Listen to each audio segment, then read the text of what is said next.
Merhaba arkadaşlar. Evime, mutfağıma hoş geldiniz. Bugün sizler için mutfağa girdim ve nefis bir spangle tarifi yaptım.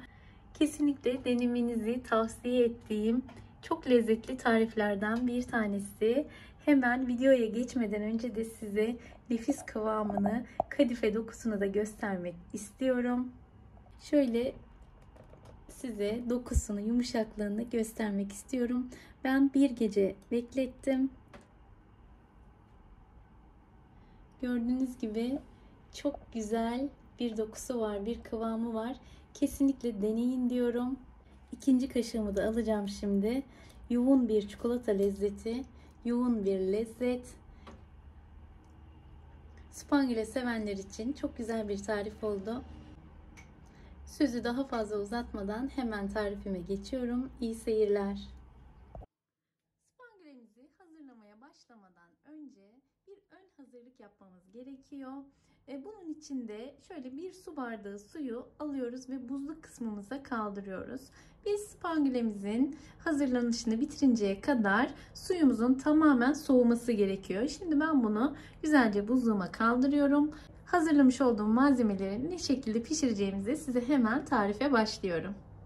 İlk olarak tereyağımızı ve bu şekilde ayırmış olduğum pul çikolatayı kenara alıyorum ve bu malzemelerle muhallebimi hazırlamaya başlıyorum.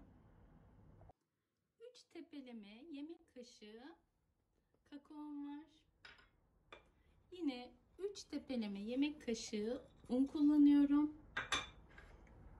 6 yemek kaşığı da şekerim var. Bunların üzerine şöyle 1 litre sütü aktarıyorum. Hiç topak kalmayıncaya kadar çırpacağım. Şöyle bir miktar sütü ekledikten sonra güzelce çırpıyorum. Topaklar tamamen bittikten sonra da kalan sütü ekleyeceğim. Malzemelerime en son olarak 2 tane yumurta sarısını ilave ediyorum. Kesinlikle merak etmeyin. Asla bir koku olmuyor. Kakaonun baskın kokusu yumurtanın kokusunu tabii ki de bastırıyor. Şimdi ocağımın altını açtım ve malzemelerim, sütüm kaynayıncaya kadar bu şekilde devamlı karıştırarak pişireceğim. Çok kolay, pratik bir şekilde yapabileceğiniz bir tarif. Gördüğünüz gibi inanın 5 dakika içerisinde muhallebim hazır oldu. Gördüğünüz gibi güzel yumuşak bir kıvamı var. Şimdi ocağımın altını kapatıyorum. Muhallebim sıcağıyla diğer malzemelerimi etsin diye hemen ocağımı kapatır kapatmaz önce tereyağını ekliyorum. Ve güzelce eriyinceye kadar 2 yemek kaşığı tereyağını bu şekilde karıştırıyorum. Tereyağı muhallebimize, spanglemize güzel bir parlaklık ve tabii ki de nefis bir lezzet katacak. Tereyağım tamamen eridikten sonra da şu şekilde hazırlamış olduğum 80 gram bitter çikolatayı güzelce yine spanglemin içerisinde eriyinceye kadar karıştırıyorum. Gördüğünüz gibi kıvam gerçekten muhteşem bir kıvam. Evet, bitter çikolatam da spanglemin içerisinde eridi. Gördüğünüz gibi kıvamı hala çok güzel ve kadifemsi bir dokusu var. Şimdi en son dokunuşumuzu yapmak için spanglemizi biraz soğumaya bırakıyoruz. 8-10 dakika kadar böyle ara ara gelip gidip karıştıracağız ve biraz spanglemizin soğumasını bekleyeceğiz. Soğuduktan sonra da en son dokunuşumuzu yaptıktan sonra tabii ki kaselerimize paylaştıracağız. Şimdi ben ara ara karıştırmak üzere 10 dakika kadar spanglemi bekletiyorum.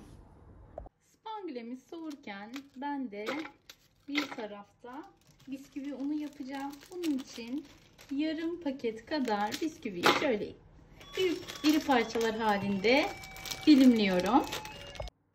Bisküvimizi tamamen un haline gelinceye kadar robottan geçireceğiz. Evet, istediğimiz kıvam tam olarak budur. Gördüğünüz gibi tamamen hiç parça kalmadı. Spangülemi 8-10 dakika boyunca ara ara karıştırdım.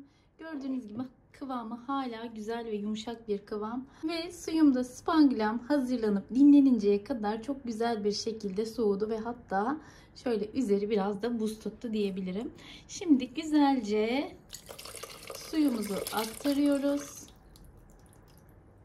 Ve kıvam alıncaya kadar çırpıyoruz. Spangülemize kıvamı buzlu su veriyor.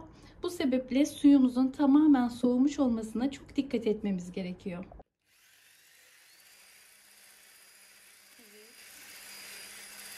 Gördüğünüz gibi çırptıkça spangülemizin kıvamı tamamen ipeksi bir doku alacak.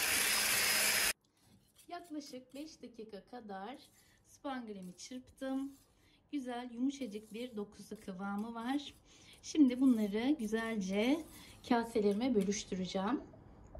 Spangülemi şu şekilde bir sıkma kabına doldurdum.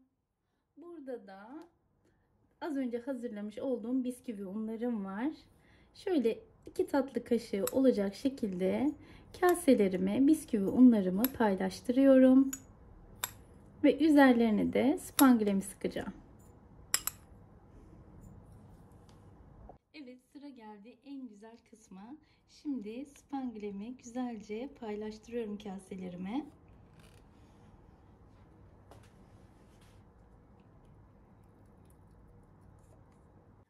...6-7 saat kadar dinlendikten sonra tam bir kıvam alacak ve afiyetle tüketebilirsiniz. Soğumuş ve sunum halini de sizinle paylaşacağım. Bu ölçülerle 8 kase spangülem çıktı. Yarım saat oda ısısında spangülelerimi bekleteceğim ve sonra dolaba kaldıracağım. Eğer vaktiniz varsa bir gece kadar, eğer yoksa da 6-8 saat kadar beklettikten sonra afiyetle tüketebilirsiniz. En son sunum halini ve dinlendikten sonraki dokusunu da size birazdan göstereceğim.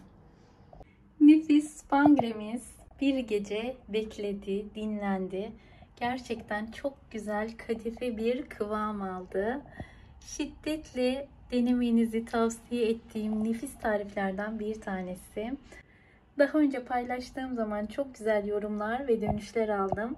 Eğer bu videoyu izlediyseniz kesinlikle denemenizi şiddetle, ısrarla tavsiye ediyorum.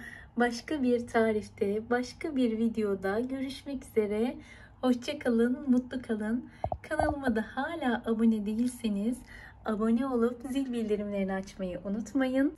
Hepinize kocaman sevgiler.